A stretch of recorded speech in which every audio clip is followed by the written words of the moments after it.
Halo teman-teman, Assalamualaikum warahmatullahi wabarakatuh. Jumpa lagi di channel saya, channel Elvan Azaid, dimana di video kali ini saya akan memberitahukan kepada teman-teman, karena ada banyak juga yang bertanya, kenapa sih saya mengajukan pinjaman di bank itu cairnya tidak sesuai dengan nilai jaminan. Sering sekali orang bertanya seperti itu. Misalnya mengajukan pinjaman dengan jaminan sertifikat, di mana sertifikat rumah itu nilainya mungkin rumahnya sekitar 300 juta atau 200 juta. Di saat mengajukan pinjaman ternyata dicairkan oleh bank hanya 50 juta, tidak sesuai dengan jaminan.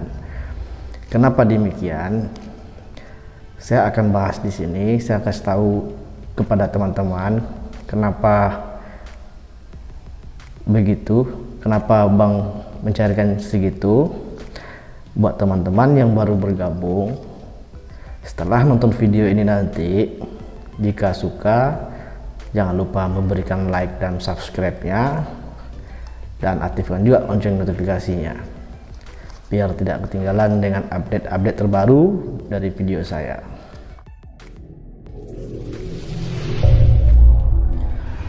Oke, baiklah teman-teman, kita langsung saja. Kenapa bisa demikian? Bisa kita mengajukan pinjaman itu cairnya tidak sesuai dengan nilai jaminan kita. Seperti ini teman-teman. Bank itu diciptakan di suatu negara itu, bank itu fungsinya untuk menjaga stabilitas keuangan dan stabilitas pembayaran suatu negara, dan menjaga juga stabilitas perekonomian suatu negara. Jadi bank itu untuk meningkatkan satu perekonomian dan menjaga perekonomian satu negara. Itu fungsinya bank diciptakan di suatu negara ya teman-teman. Jadi bank itu tidak mau memperberat nasabah atau debitur di saat mengajukan pinjaman, dan bank itu juga mewajibkan kepada debitur atau nasabah hanya boleh maksimal membayar cicilan itu sekitar 40% dari penghasilan. Tidak boleh lebih dari itu teman-teman. Contohnya seperti ini ya teman-teman. Misalnya teman-teman ini memiliki usaha warung kelontong misalnya, dimana penghasilan usaha teman-teman tadi,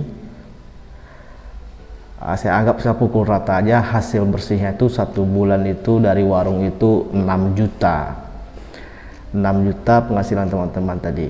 Jadi dari 6 juta itu hanya dibolehkan oleh bank, apabila teman-teman mengajukan pinjaman ke bank, hanya dibolehkan oleh bank 40% dari penghasilan teman-teman tadi untuk membayar cicilan utang. 40% dari 6 juta tadi sekitar 2.400.000 rupiah. Jadi dari 2.400.000 itulah teman-teman yang hanya dibolehkan untuk mencicil pinjaman. Tidak boleh lebih dari itu. Kalau seandainya bank memberikan kepada teman-teman mengajukan pinjaman lebih dari itu, atau sekitar 50%, 60% dari penghasilan teman-teman, maka teman-teman akan berat untuk membayarnya. Kenapa berat? Anggaplah 60% dari penghasilan teman-teman dari 6 juta tadi, membayar cicilannya sekitar 60%. Jadi sekitar 4 juta teman-teman membayar utang, sisa 2 juta. Bank akan berpikir, dengan 2 juta itu apakah teman-teman mampu untuk biaya hidup satu bulan, uang makan misalnya, uang listrik, dan biaya-biaya lain. Jadi bank itu berpikirnya seperti itu teman-teman. Jadi tidak boleh memberatkan nasabah dengan membayar cicilannya. Jika memberatkan nasabah atau debitur, berarti bank tadi tidak termasuk untuk menggerakkan perekonomian satu negara. Kalau bank itu memberikan 60% dari penghasilan untuk membayar cicilan. Jadi seperti itu teman-teman. Oke, saya ambil contoh dari sini. Misalnya teman-teman mengajukan pinjaman nih dengan penghasilan 6 juta yang saya sebutkan tadi, penghasilan bersihnya 6 juta sebulan. Jadi teman-teman mengajukan pinjaman ke bank.